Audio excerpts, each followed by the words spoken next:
ஏம்மா எல்லாரும் எப்படி இருக்கீங்க? 2 நாள் ஆகிப்போச்சு பார்த்தீங்களா வீடியோ போட்டு. இந்த சத்தியமாக சொல்லுதேன், எங்கள் வீட்டில் வந்து ஒரு 7 மாதமாக டிவிக்கு வந்து ரீசார்ஜே பண்ணலை. இந்த மாதம் தான் ரீசார்ஜ் பண்ணோம். ஏன் தெரியுமா? பிக் பாஸ் போடுதானா, அதை பார்க்கணும் அப்படின்னு சொல்லிட்டு ஒரு ஆசையில் ரீசார்ஜ் பண்ணியாச்சு. இந்த ஃபஸ்ட்டு பிக் பாஸ் போட்டோம்ல, ஃபஸ்ட்டு சீசன் இருக்குது தெரியுமா? மொதல் சீசனு ஓவியா வந்துச்சு. அந்த சீசனில் மொதல் பிக் பாஸ் அப்படின்னு ஒரு நிகழ்ச்சி ஆரம்பிக்காங்க அப்படின்னு சொன்னோடனே நான் என்ன நினச்சேன் தெரியுமா? நம்ம 24 மணி நேரம் செல்லுலே கிடக்கும். காலையில் எழுந்திரிச்சோன்னு ஒரு டைம்ஸை பார்க்கும், இல்லை இது நியூஸ் பேப்பரை பார்க்கும், இல்லை நியூஸை பார்க்கும். அதுக்கப்புறம் எப்போ பார்த்தாலும் செல்லு ஒன்று யாராவது மெசேஜ் பண்ணுவாவ, ஃபோன் பண்ணுவாவ, இல்லை நம்மளே எதையாவது ரீல்ஸ் எதையாவது எடுத்து பார்ப்போம்.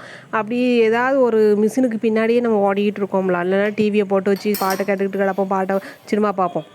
அப்படி எதுவுமே இல்லாமல், இந்த ஒரு மிக்சியில் அரைக்கிறது, இந்த கிரைண்டர் இல்லாமல், அப்படி எந்த ஒரு எலக்ட்ரிக் பொருளுமே இல்லாமல் ஒரு ஜீவன் வந்து ஒரு 100 நாள் உள்ளே வாழப்போகுது அப்படின்னா, அப்போ ஆதி காலத்தில் போய் வாழ்ந்தாங்கள்ல, அந்த மாதிரி தானே அர்த்தம். சரி, அந்த மாதிரி ஒரு வாழ்க்கையை தான் அது அவங்க காட்ட போகிறாங்க அப்படின்னு ஒரு நம்பிக்கையில் தான் ஃபஸ்ட்டு பிக் பாஸ் நான் பார்க்க ஆரம்பித்தேன். ஆனால் கரெக்டு தான், ஃபஸ்ட்லேருந்து இப்போ வரைக்கும் நான் விரும்பி தான் பார்த்துக்கிட்டு இருக்கேன். ஆனால் இந்த பிக் பாஸ் இருக்குது பாரு, அம்மாடியோ, ஐயோ, ஏம்மா இப்படி பண்ணி வச்சுருக்குதுங்க. பிக் பாஸ்னால் என்ன ஆகுதுன்னா, ஏதாவது ஒரு திறமையை காட்ட போகிறேன், இல்லை நானாக இருக்க போகிறேன் அப்படின்னு சொல்லிட்டு போகிறாங்க. சரி, எதையோ ஒரு திறமையை காட்டுவான்னு பார்த்தா, கடைசியில் பார்த்தா ஒரே லவ். நீ லவ் கண்டென்ட் குடிக்க, நான் லவ் கண்டென்ட். ஏமா நீங்கள் ரியலாக இருக்கிறத பார்க்கறதுக்கு தாம்மா அந்த பிக் பாஸ் பார்க்கறதுக்கே ஆசைப்படுதோம்.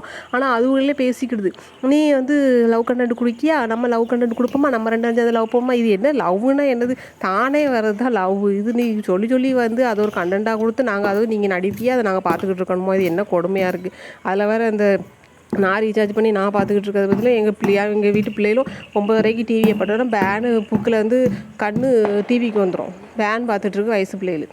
நான் அது இந்த ஒரு பொண்ணு உள்ளே வந்து இருந்துக்கிட்டு, அந்த பொண்ணு எந்த பசங்கள்கிட்டனாலும் அது உண்மையிலே அது கேரக்டர் அப்படியா, இல்லை அது பேச தெரியாமல் பேசுதா, இல்லை ஒன்றும் புரியல.